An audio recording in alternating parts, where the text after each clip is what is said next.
Technologie de la reproduction et développement animal. Manipulation 2. Spermocytogramme et ovogénèse. 3e année licence. Analyse biologique et expérimentation. But de la manipulation. Analyser toutes les anomalies morphologiques des spermatozoïdes de rats, de taureaux et de l'homme après coloration au Giemsa. Déterminer le pourcentage de formes anormales de spermatozoïdes. Le nombre des différentes anomalies de spermatozoïdes. Le pourcentage d'index d'anomalies multiples, IAM. Déterminer et dessiner le stade ovarien chez la femelle.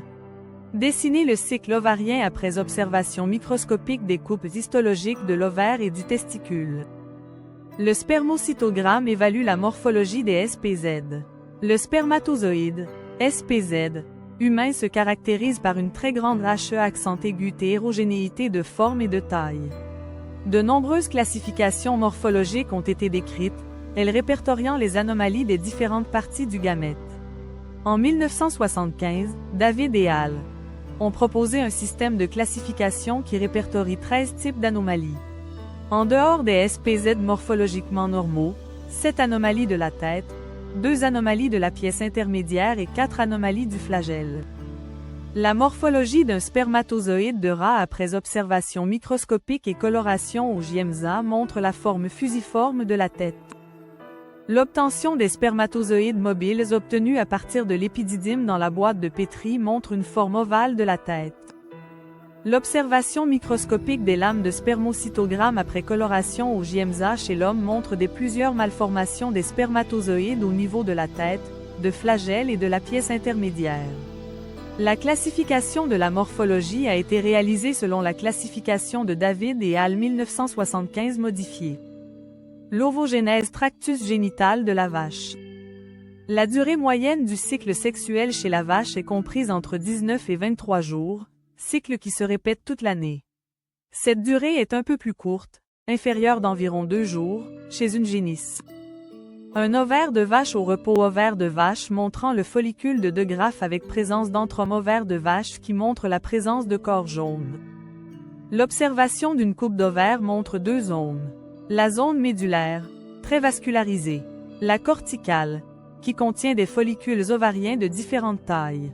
La taille et la composition de chaque follicule montrent qu'il s'agit de différents stades d'évolution. Cette évolution des follicules est appelée la folliculogénèse. On peut distinguer différents types de follicules. 1.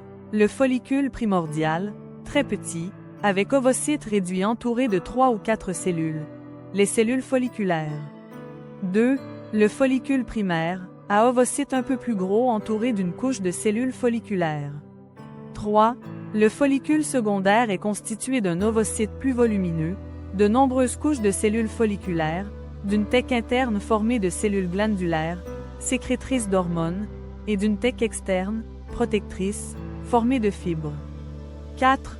Le follicule tertiaire ou cavitaire ayant la même structure que le follicule secondaire mais plus gros est caractérisé par une ou plusieurs cavités remplies d'un liquide folliculaire sécrété par les cellules folliculaires. 5. Le follicule mûr ou de De Graaf, de même structure que le précédent est caractérisé par une grande cavité folliculaire, antrome. Ce follicule fait saillie à la surface de l'ovaire et va se rompre en libérant l'ovocyte, c'est l'ovulation. L'ovogénèse est l'ensemble des étapes qui aboutissent à la formation du gamète femelle à partir d'une cellule souche, ovogonie. L'ovogénèse commence dès la vie fœtale, s'arrête pendant l'enfance puis reprend à partir de la puberté. 1. Pendant la vie fœtale, astérisque la multiplication. À partir du 3e mois de la vie fœtale, les ovogonies se multiplient par mitose pour donner 6 à 7 millions d'ovogonies diploïdes. Cette multiplication s'arrête vers le 7e mois de la vie fœtale. Astérisque début de l'accroissement. Tous les ovogonies obtenus augmentent légèrement de taille et se transforment en ovocytes I. Ces derniers commencent la division réductionnelle de la méiose et se bloquent en prophase I. À la naissance, les 2 ovaires refermant 1 million d'ovocytes I bloqués en prophase I. L'ovogénèse est donc bloquée et il ne reprend qu'à partir de la puberté. Remarque. Un grand nombre d'ovocytes I dégénèrent pendant l'enfance, c'est l'atrésie. 2.